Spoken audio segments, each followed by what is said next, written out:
ไปกินปลาน้องอื่นเสมอจะอยู่คงคืนปล่อยนานยันกลั้นใจตายโบราณเก่าหัวควายหายเห็นแล้วบอกไปเห็นหาทางมอหนึ่งย้ำท้อขอเป็นที่พึ่งเดินแสบเพื่อรอฟ้าสิงหาหนาวไปบ้านในบนตรงนั้นไปพ่อมมายังไม่เห็นคนหน้ามาไอ้ผู้คอยไอ้ที่ใจมันเกินลงตกเอาสะพงไปลงใจได้อยู่ใส่นอนเจ้าไอ้คนเก่าได้นอนเมื่อไก่หน้าคนผู้เคยสบตาก็ยังขาดจะอยู่น้ำตะกูใส่แก้วเพื่อนเขาใส่ใจ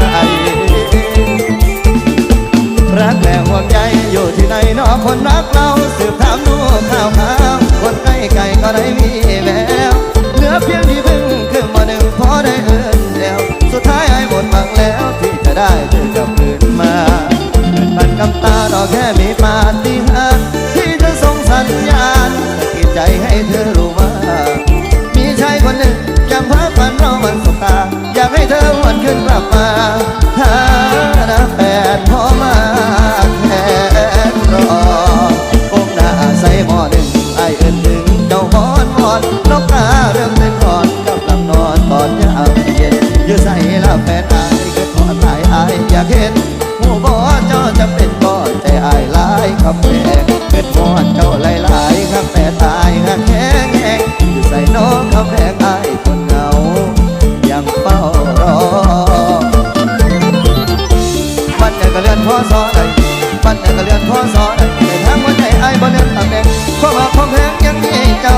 คือเก่าโอ้บ่เป็นไปอายเอิ้นใส่บ่หนึ่งหาเศร้าคำอื่นน้ำเป็นเจ้าได้ยินบ่ว่ามีคนรอนั่นคืออายนั่นคืออาย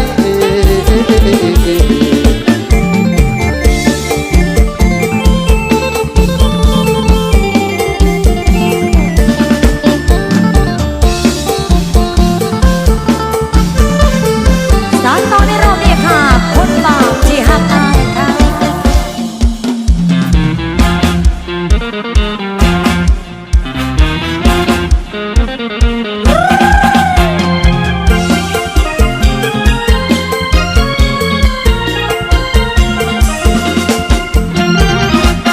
ใจเราเอ๋ยเขาไม่เคยใยดีชาติหน้ามีขอให้อายสมหวังยิ่งคนนั้นที่คิดถึงเขาจังในความหวั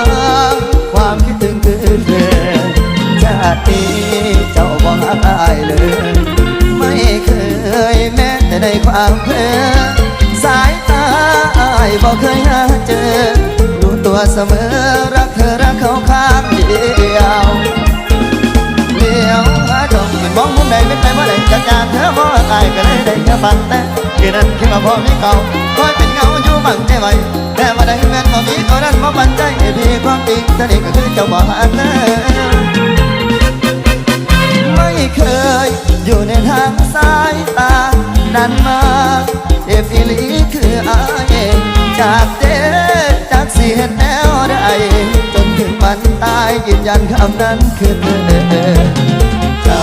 มาคอยอายตัดใจหาไม่หาคนอื่นแน่เด้อไม่เลยอายบอกเคยลืมเธอมันคงเสมอรักเธอไม่เคยเปลี่ยนใจฮะมาจากไหนต่อ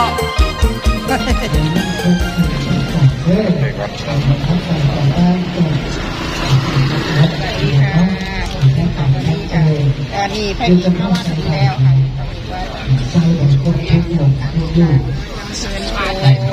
มันเพื่อนเชื่อมาหอดเลยเจอคนก็กันยางหาสื่อแนวอยู่แนวกินจ้า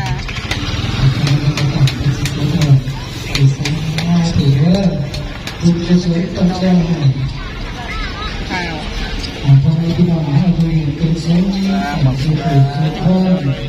กินอย่างชนิดมันกินหลายตัวกินอย่าง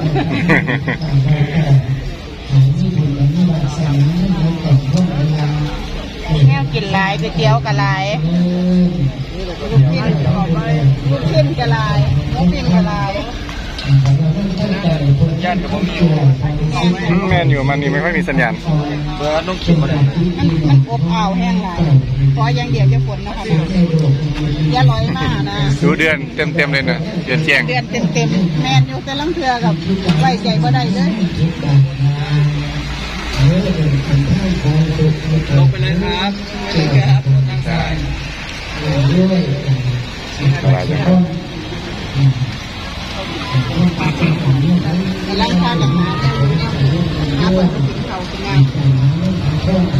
เนี่ยกินหลายแต่ว่าบุหัวจะกินยังก็จะหลายเพื่อนมากอันนี้จะกินจะเชื่อมันหลายลาดตรงนี้ว่ามันหลายลาดหลายว่าหัวจะกินลาดใดดี ซื้อไปไปกินดูไหน มันเป็นยังไงไม่รู้เลย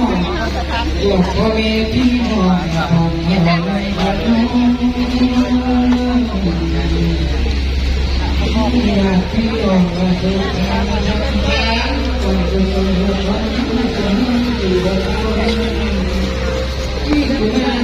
อันนี้พ่อแม่มาติดตุ๊กตาดิ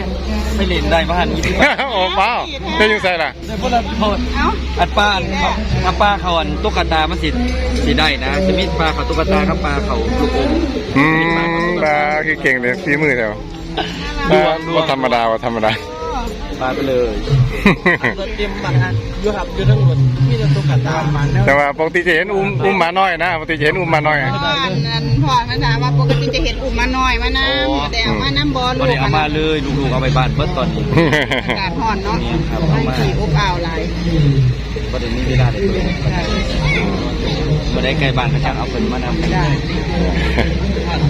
เดี๋ยวไปเอาไปกินข้าวตัวกินข้าวก่อน อ้าวสิแบบนี้